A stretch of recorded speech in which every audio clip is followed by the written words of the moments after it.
Welcome, everybody. Thank you guys so much for coming. Shout out to everybody who's here for Seoul DXB and locally and internationally. Are you guys all from Dubai, from UAE? Who's from out of town? Okay, nice. So thank you for coming to our talk. I kind of want to just open by doing something that I learned to do recently at my kids' school. All right. So we do this little thing where we identify ourselves. So my name is Miss Info. My real name is Minya O. My pronouns are she, her, and hers. And right now, I'm going to ask the guest to my right to also do this. You know, we have so many different slices of the whole that is our identity, right? And on any given day, different parts of that whole are really prominent and really like are heavy on your mind or they're just like on the forefront of your being. And so today I would say Brooklynite, hip hop mom, and pre-internet child. Ooh, that's are my three slices that are most prominent right now.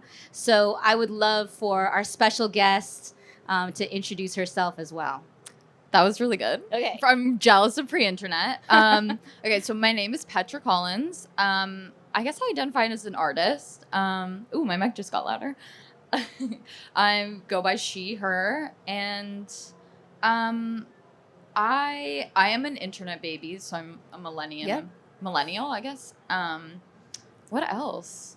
I don't know. It's funny because I'm constantly looking at myself, figuring out what I am or like what I'm doing, and I can never pin it down. So I feel like I'm like today, yeah. out of all days and where you are in the universe, like we're here in Dubai, what part of you do you feel like you want people to identify you as? Oh, I guess my like most vulnerable artist side is what. Okay. Yeah. Yeah. So with that in mind, there's so many things that I want to talk to you about. It's interesting because a lot of times, especially at conferences like this, I'm in this super comfort zone where I'm talking to some hip hop OG that I knew when I was like a little baby. And so it's like, we're just recapping and going over old stories. But with you, as someone that I've watched grow in so many ways, both in your career and just in your work, I really feel like I have questions. Yeah. I want to know, okay, I think for the audience, I think we should give a little background. Where did you come from and what did you start with before you were Petra Collins, the big fashion photographer? How did you get your start? So I had always been creating art since I was little. It was like my form of therapy, basically. I grew up with like a lot of, I had a lot of trouble in school. I'm dyslexic, and my one way of communicating was through dance. Actually, it was my first sort of art. So I'm from Toronto, and I guess I grew up like just making things because I really needed to. And I originally thought I was going to be like dancing my whole life. That was my like main. I mean, even when I talk, I literally can't stop moving my body. Yeah. That's like my one thing. But I went to school for dance. That's what I thought I was going to be doing. And I had a horrible knee injury, and I found out that my body actually couldn't support me dancing, which was really crazy. Wow. Yeah, because it happened at 15. So I was going through puberty, and my tool was my body. So I had all these conflicting thoughts. And so from there, I took on photography. I was always interested in it, but I never thought that I would be able to have like ownership over it. Right. So that's kind of, I feel like for me, I always tell that story because that it's interesting, like trying to sort of like rewire your brain to work differently. Well, the other part of it is if you at 15 or at 14 believe that you already knew your path, which is such a unique thing. I think that for most people that age is filled with just not knowing anything and being kind of afraid of the future. And for you to have a determined path and then for it to be basically blocked from you, what do you think that did to the way that you plan your future even now? I mean, I think it just created flexibility, like full flexibility, because, and this is also why I love like the thing that I like started off doing was curating, which is like working with other people, like listening, learning. And that sort of comes from me having to be flexible and sort of changing all the time. So I guess that for me, I was always like, I need to create some sort of art to survive, like mentally. And having that as a roadblock just kind of made me stronger. Yeah. Yeah. I mean, we know that like trials and tribulations make you who you are, but I think that really, for me, because it was so based in my body, I just really had to sort of like keep going forward and keep figuring out how I could do it.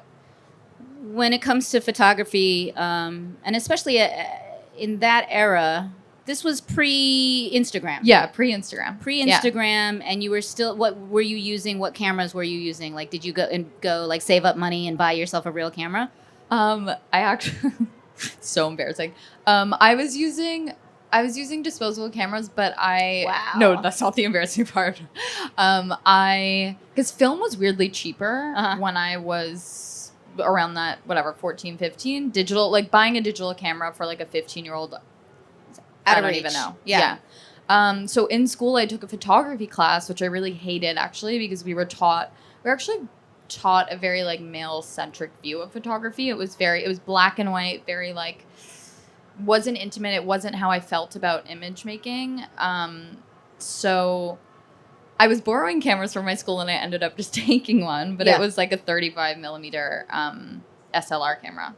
And wait, what's really interesting is that you identified that as male-centric when I think that for the most part, people are just learning in art and they're kind of like learning the masters, and this is an important photograph. Yeah. Look at this. But what about it made you specifically identify that this wasn't a view that you would have of the same subject? Yeah, it was interesting because I was like, where are we seeing? I'm not seeing anything that I can connect with. There's nothing that. Oh, also, the like things that we were taught, or the masters that we were taught, were specifically like white cis males. Like those were the ones that were the pioneers of photography. So it wasn't even like I was seeing anyone like Francesca Woodman or like whoever. It was these specific images where I was just, for me, I was like, that's not how I see the world. So I don't know what to do. And that immediately made you start going off on your own and finding out, okay. Well, there was one photographer that I really loved, which was Ryan McGinley. I don't know if you're familiar with him, but he, at the time, Vice was actually like pretty... It was a magazine then in like whatever, the 2000s, but Ryan always shot the covers. And the thing that I like loved about Ryan's images was there were all these, he was shooting naked bodies, but the bodies were never sexualized and they were moving and in this like beautiful, they're always in sync with nature. And that, as a teenager, seeing that was like revolutionary, because I grew up with your body is always like a tool for sex, or your body is a sexualized object. So it was amazing seeing Ryan's work. I mean, all of his work is like landscape. Yeah. It's landscape. And then so the body itself also becomes part of that landscape, an addition to the landscape, an expression of landscape. Yeah. It's really, really interesting.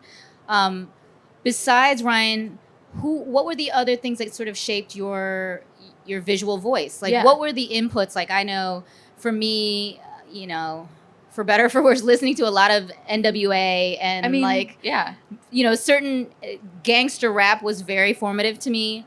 At the same time, you know, looking at magazines like 17 and Mademoiselle was very formative to me. So what were the sort of what was the food that sort of fed your eye? I was always obsessed with, I guess like horror movies, but also with the exploitation genre, which is really, I mean, it's a subversion of culture at the time. So I was all obsessed with, like rape revenge movies. So there's this one called, there's this one called Thriller, A Cruel Picture, which is about a girl without an eye patch, and it's amazing. And so these are like Grindhouse films? Yeah, original Grindhouse. And I was finding these through Tumblr. So that was like my...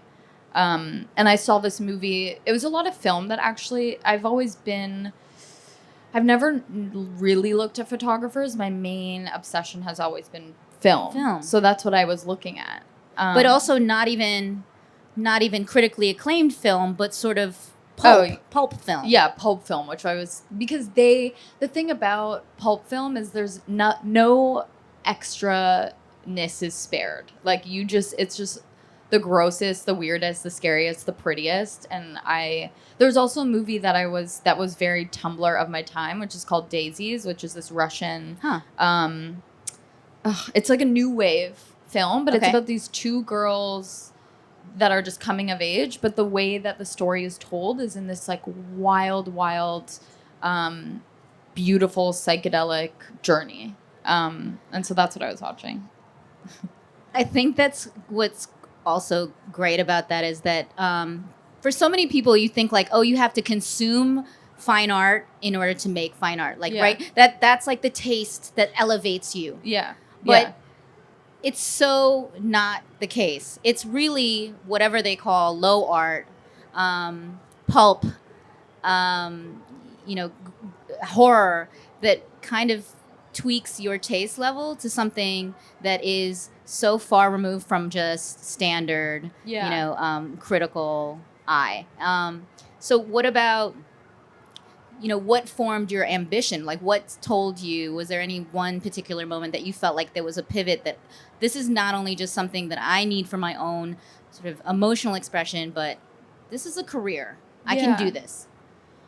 It's so funny because this is what I always try to figure out too, because people are always like, how did you start? And I'm like, I just started from utero, but no, but it really was the will to live. For me, the people that I connect with most are artists and the people that do make things because they, love it. It's their life and death. And because they need to, and because they also want to make a change. So for me, I never thought, I thought I was always going to be an artist. I never figured out what that meant financially even, or what that meant career wise. I just knew I had to do this, and it kind of didn't matter where I would end up. Because when I started, I've worked so many random, it's not, I'm also, it's really not a glamorous life. If you're an artist, you just work. And I would work and work and work and work until I could do what I wanted. Did you take jobs that you didn't feel comfortable with? Did you take projects that you either it was kind of a chore or? I mean, you always sort of have to do it, but I just mean I was working retail while I was got it. Would maybe be in this magazine, This is when I was younger, but I remember people coming in and being like, why are you working here? Aren't you in this and this? And I was like, no, dude, art is not a career. Do you think that art and ambition are things that are opposed to each other? Because I think a lot of people, when they see your raw ambition, they think that means that you are less of an artist. But I think you can make things in your own, closet forever. But if you don't have a certain level of ambition, you will never go outside and show it to the world. Yeah. Well, that's the thing is it's funny. I've always had that conversation with people too, where they're like, oh, you're Yeah. Right. And that's and then that's maybe not necessarily a thing. Well, that is another thing is that I didn't necessarily have, which I feel like a lot of, which I actually realized when I moved to New York. I never realized this, I didn't know too much about the current art scene, but it's very white cis males making art that were already it's a privilege to make art, basically. Absolutely. And I didn't have the privilege to make art without working really hard or trying to live. Okay. So that's maybe where my ambition came in, where I was I can't just sit in a studio. I can't rent a studio. I can't just sit there and make something. I'm making things not making things out of fear, but making things out of urgency. Hunger. Yeah. And hunger. Yeah.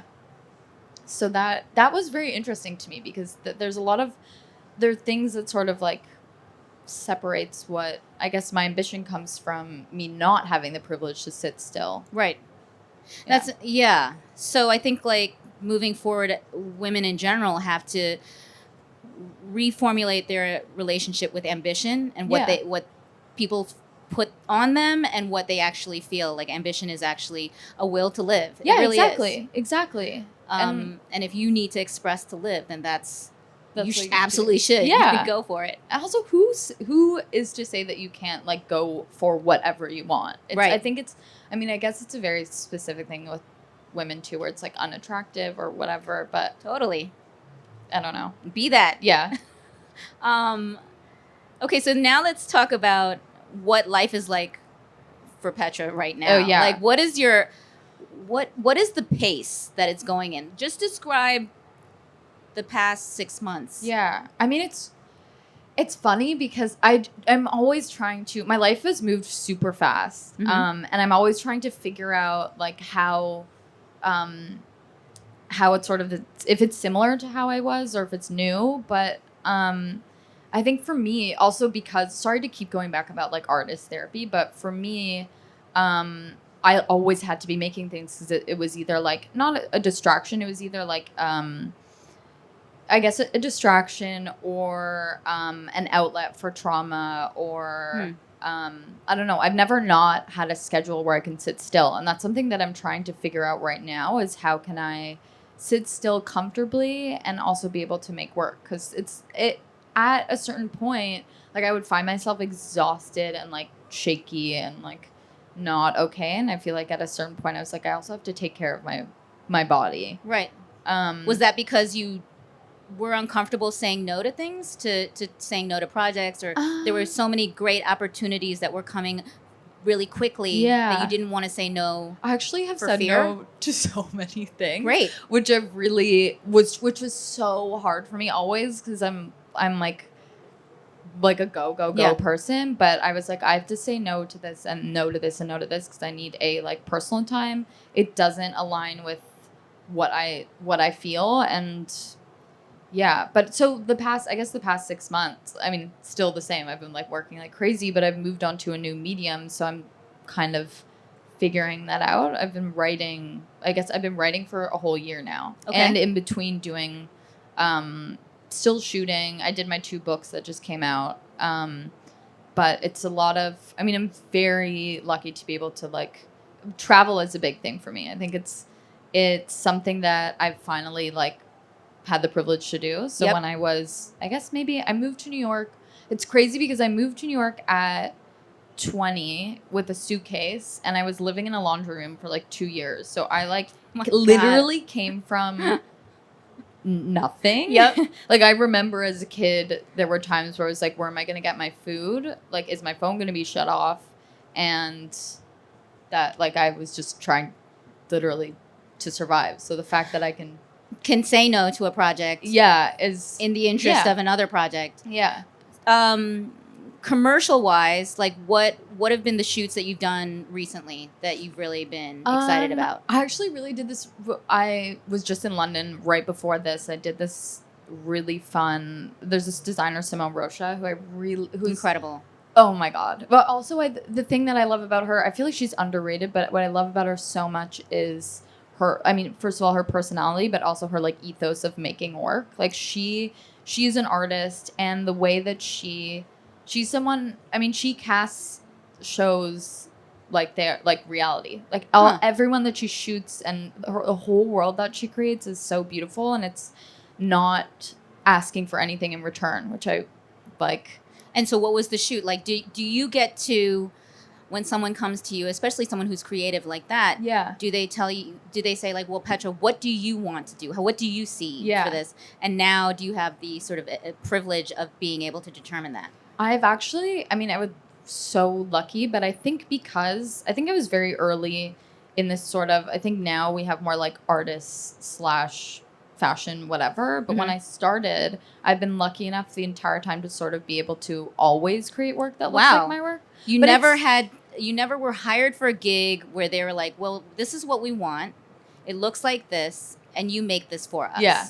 Well, I've had that, and then I've created something totally different. Hasn't gone down well. So, like, this is not what we asked for. They're like, well, this is really not what we. Well, because I also. And then what happens? Do they reshoot it with someone else? Yeah.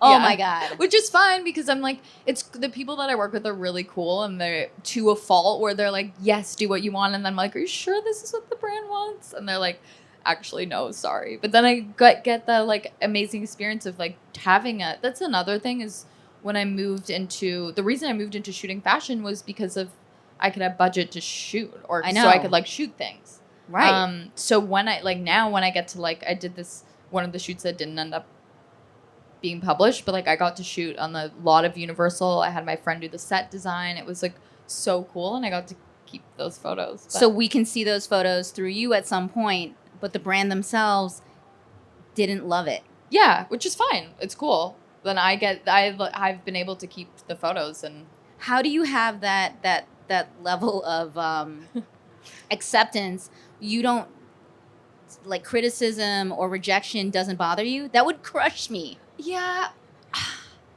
I mean, it does. Oh my god, it does. I'm not like, yeah, it's fine, whatever. I was more bummed that the world didn't get to see it. Yeah. But I mean, this is another thing that I'm always have to constantly think about and constantly realize is like when you're an artist and when you move forward or constantly moving forward and creating new things that people haven't seen, not everyone's going to like it. And you might have to wait. Like, it's interesting because now I've seen a full cycle of capitalism happen with my work. So, and now I see, I'm like, oh, now you guys are like moving into the aesthetic that I was trying, or things that I've been trying to push for so long. So I think, a brand coming full circle where they're trying to actually simulate your vision. Yeah, but it's I literally you just have to take it. You're like, okay, I take it as a compliment where it's like I'm someone who's creating something new. It's not maybe not going to be received well, but hopefully in the future I like make some sort of move or change. That must be very fulfilling. It's like it's kind of like revenge. It's kind of like it's good when it's used properly, but when it's used not right, it's like such a bummer. Can you what's your DNA that you can identify in other works that you're like, I did that? Oh, is it a color scheme? Is it like an angle? Is it like it's also something that for me, I've always wanted maybe like someone else to tell me. And I don't want to say for it. Sure. So I'm not gonna say it. But I think anyone who knows my work can probably identify it. We've all seen it. Yeah. Many times. Yeah. What would you say is the work that you were the most proud of, even if it didn't end up being accepted? But what is like either the shoot or the image that kind of you still hold really near and dear to your heart? I'm trying to I mean, for me, it's always been when I figured out a new way to shoot something or a shift in things. So that's interesting because I'm glad that I can't just pick one because I feel like you should also, I know I'm like preaching self-love. I have a hard time practicing it. Yeah. But when you ask me that, I do, look inward and I'm like, I love this. I love this. I love this. I think I'm really proud of the style that I created in the beginning of taking photos. So I really love that I like found my voice and found that aesthetic, and that from there, I did that series called 24-Hour Psycho, which was of girls crying. And I did it with all flashlights with, gels on them, but it was basically such a departure from where I started, which was closer to like, not that I'm a documentarian, but closer to that. And that was a thing that was so fun and special for me to do because it was something that was so emotional. It was, I've been a big advocate for, like mental health awareness or et cetera, because I've struggled with it. I have a family who struggle with it. So I wanted to make this piece that sort of I wanted to create these sublime images of women crying. That's, that weren't necessarily like seen as weakness, but it's like a beauty. Yeah, a beauty, and not glamorizing it, whatever. It just like is. Because I was looking at when I was doing that, I remembered I went to school for criticism and curatorial practice, which I am so thankful that I did that. But I was looking at like Mark Rothko's work in the red, the big like whatever. But I was obsessed with the fact that these colors or the grandness of these could, I guess, like almost exercise an emotion from someone. So that's what it's. Yeah. Do you think that work like that says more about you than it does about the subject? Like, do you think that photographs, even if they are not self-portraiture, like actually says something about you that you might not recognize until later on? Exactly, because that was the first thing that I learned when I was taking photos. And I can like even recall this event, but it's this one image that I have. I shot it in my bedroom. It was like my sister's 3 friends. They were like smoking on the bed. And I had always, I mean, we assume that what is, I guess, captured through the camera is what is real life, but it isn't. When I got the film back, I was shocked at how dark and moody and different from what I saw, how they looked. And I realized that like context is everything, and the fact that I was behind the camera and I was taking these photos and they were up front and they were feeling those feelings, everything came out on cameras. I think it's, which I try to, when I work with someone, when I shoot with someone, I'm aware of, I make them like know that it's a collaborative work. It's not going to be a full representation of them. It's going to be my understanding of them and their understanding of themselves. So that when I shoot, like let's say when I shoot like a celebrity or an artist or like a whoever, I love for them to tell me what they want and how they want to be seen, and then I interpret that, and then we sort of have a conversation around that. So wow, that's fascinating. I mean, it's super deep because it kind of it kind of goes against what the camera is, the actual job of the camera. Yeah. If just the fact that you're taking a photo of something ends up going through your brain, being reprocessed, taken apart, completely deconstructed, and put back together in a different way, then that's kind of scary to both the subject and to the to the artist and to the viewer. Yeah, it's because like, what am I looking at? Am I looking at how you were feeling, or am I looking at those 3 girls, or am I looking actually at myself? Yeah. Right. Wow. Well, that's what I love about art, is because it's the true mirror to reality, or the reality that we experience inside. And that's why I always needed to do it, because it was the only way I could see what was actually going on visually. Yeah. Well, speaking of reality, I think that something that is so fascinating is the new book that you put out, Why Be You When You Can Be Me. I don't know if you guys have actually seen this, but if you can kind of describe how this is a true departure from a lot of your work. Yeah. It was funny because I was talking to someone else where I was like, oh, I finally got to go back to how I started and the feelings that I had and the references that I began with.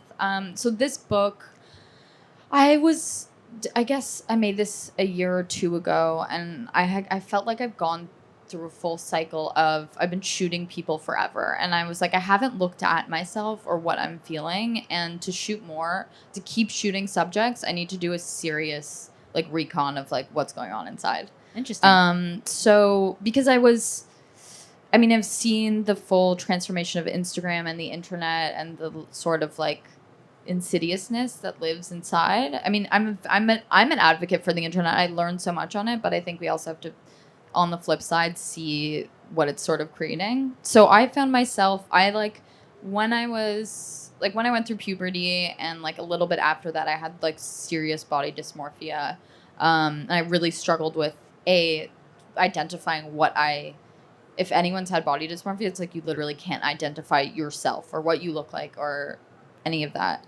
Can you identify what you want to look like or what you don't want to look like? You can identify what you want to look like, and this is if you have an eating disorder, you're never going to see your physical self. Like I could be like, literally don't even know what I looked like if I looked in the mirror. Like It's the most bizarre. It's interesting. But it's the most bizarre. So it's an impossibility, because even if you have identified exactly how you want your leg to look, your leg can never look like that. Okay. Yeah. So it was. It just is such a black hole. Wow. And I recovered from that. I feel like I created a lot of great work, and then I was And then recently, I guess like 2 years ago, I was getting sucked back into, which we had a conversation right before we came in. Totally.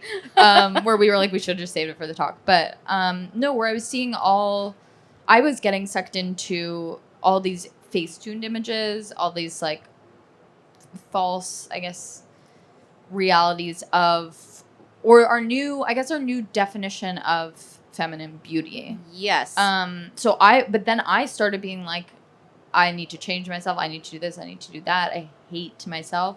And then I was like, okay, this is just. So even when all of these photographers and fashion houses are booking you, as now you're a model as well, and they're booking you for these shoots, they want you to be in there, and that's if there's any greater sort of affirmation that you are a beauty ideal or body ideal, it didn't work. No, and this is also something that I've been writing about, but basically you can, which I think we all need to learn at the end of the day, is nothing, there's nothing that can fill your like existential hole. It's like you have to be okay with yourself. You cannot, there's never going to be enough people, things, scrolls, likes, or anything that can make you okay. Yeah. And that's something that I had not finally figured out. I know it, but it's very hard to sort of go into it. So it literally doesn't matter. It's also it's an illness. It's a disease. It's like you are never going to get, nothing is ever enough. Right. So you just have to make sure that like you have to be enough for yourself. You have to be okay with it not being exactly. filled, right? You have to be okay with emptiness and that needs to be a part of like a healthy organization. Like, but so then you decided to make this book. Yeah. But the book is filled with a lot of it's self-portraits, but you're both mutating yourself and sort of like I mean it's so crazy. It's Petra with these masks. What are they, like body, like vinyl or so they're silicone? It was the coolest thing because so this is how I went into it. I was like, I don't care for self-portraiture because it's for me it feels removed. I like physically holding the camera, and for me to not have the camera, it doesn't feel like I can tell the story of myself. Okay. So the physicality of, and which is why I like film, was what brought me to be in love with it, was that you can like control the light, you can hold it, you can move it, you can do everything. And I never thought that I could shoot myself because I can't let go of the camera. So I found this girl, Sarah Sitkin, who's an amazing artist, and her works are called, she did this work that I was obsessed with called bodysuits. And there are these suits that are molded of people's bodies. So it's silicone. It's basically like VFX. It's what you would make in movies. They're like Mission Impossible when they pull off the mask. Exactly that. They're wearing, okay. Sorry, I'm just fixing my chair here. So she made these pieces that I saw and was like insanely moved by, because they were on the exterior. There's nothing spared. They look like the realest of the reals of the real, skin, everything. And then on the inside, they had these beautiful fabrics that each person chose. So it was fabrics that they thought like represented themselves. So you can actually, in her exhibition, you can put them on and feel the weight of the person. And that was interesting. When I went to visit her studio, she was telling me that a lot of people who are in transition can try these on and feel what it feels like to be in a different body. So I was like, I messaged her and was like, do you want to do my body? And because I realized, I'm like, this is the way that I can shoot myself and not let go of the camera. And I can also, I feel like the first time in my life, have the most like authority over my image, or over like, it's funny because when we were making it, it almost like I was like letting go of everything, but also gaining back power. So when we made it, I was like, do not spare any pimple, any dry skin, any cellulite, anything, any hair, put it on there. Because you can like, if you wanted to, for a second I was like, oh, can you just not, like, I have like... Right, like you didn't want to make a sex doll version of yourself. Yeah. Right? Like you wanted to make almost the extreme of reality so that it's confronting you. Yeah. Okay. So that's what I ended up doing. She was amazing at that. When I went in, I was like, I had like super chapped lips, and that's even on my oh my thing. God. They're wild. I should have brought one. I actually have them in my suitcase. They're really scary to travel with because they look like. I mean, they look like it's like a Yeah. corpse. Yeah. It's like a lovely corpse. Well, sometimes I'm like, am I gonna get stopped and like, are they gonna take these out and be like, what? It's like Hannibal Lecter vibes. right. Yeah. So Artist problems. yeah, literally, Right. I just have to take this body across the border. It's fine. But yeah, so it was a long process creating those masks. I did my entire body, my hands, my feet, like everything. And I also did my sisters, which was a kind of a main note in this book where the only other mask that I created was my sisters. And because we grew up in tandem, obviously. She is 2 years younger than me, and we both sort of experienced different spectrums of like how we felt about ourselves. So, and we experienced problems. I mean, when you have a sibling and you both, I guess, live in dysfunction. We were living in dysfunction, and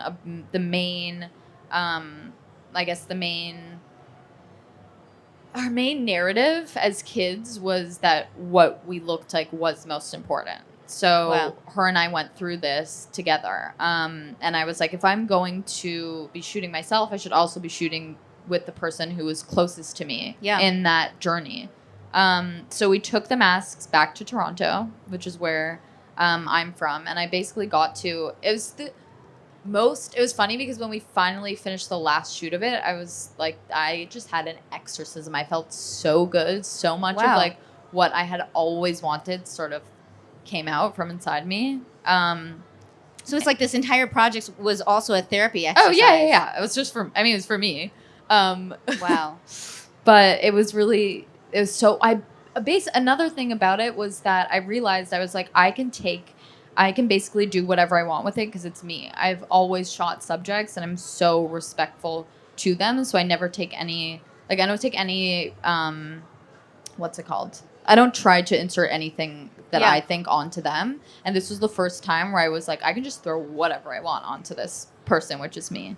But what do you think was the thing that you threw onto yourself the most? It was like desires. There's a lot of like violence in it. It was everything that I sort of ever wanted my mind and my physical to be in, kind of. Yeah. And now that it's done, do you feel like you can put that in a place and walk away from it you've gotten everything that you needed out of it? Oh my God, I got what I needed out of that. And I also, I'm like, I need to make another thing. But no, that was such a good re-entry into shooting people. So then I sort of just went back into it. But yeah. What is the next thing that you're working on? Because you kind of referred to writing. Yeah. And I know that you love film, so tell me more about like what's coming up. So I've spent, this is like, I'm like on the DL, but there are cameras. Public announcement. Yeah. No, I've spent a year. There's a writer that I really love. Her name's Melissa Broder. She wrote this Twitter called So Sad Today, which I was obsessed with all through high school. And then she wrote these beautiful books called The Pisces and So Sad Today also. And she was someone that I like always, she was a poet before she was a novelist. So she sort of like writes some prose, but I always thought, I connected with her maybe like 8 years ago, and I had always thought that we would make something on the art side. Like because I was making neons for a while, a lot of text neons. And I thought, maybe like that's something we could do together. And then as time went on, and I read her book. Her book is something that really changed me too.